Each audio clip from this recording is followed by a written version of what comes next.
Good morning mga kamimis. Ayan, may isi-share na naman ako sa inyo.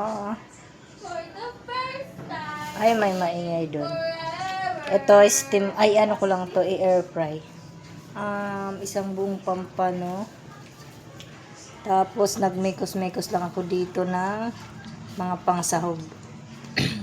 Tapos, lalagyan ko ng kalamansi yan. Very easy lang to mga kamimis. Tapos, ibubudbud lang natin dito sa pampano.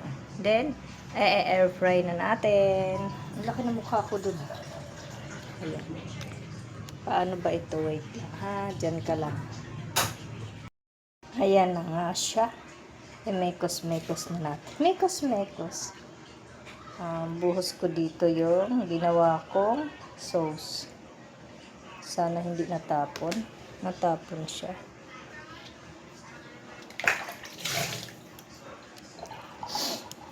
Andyan ang aking pagmumukha kasi.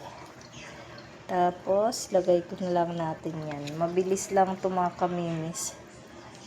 Pwede din sa ilalim lagyan nyo ng pwede rin sa loob. Lagyan nyo ng, hindi pala nakatutok doon. Ang hirap pala ng dual na to na mukha. Ayan lang, ganyan lang. Tapos, air fry na natin siya ng mahina lang. Tapos, takpan natin sa ibabaw ng foil. Ayan lang, di ba napakadali lang ng ating ulam.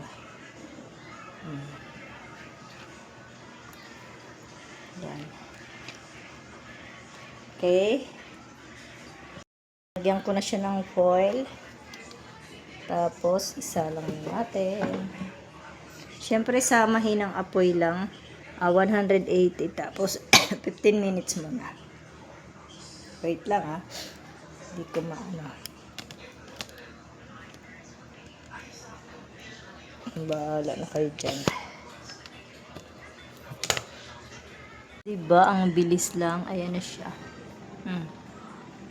Antay na lang natin yan maluto din. Kakain na kami doon sa tindahan ni Michael.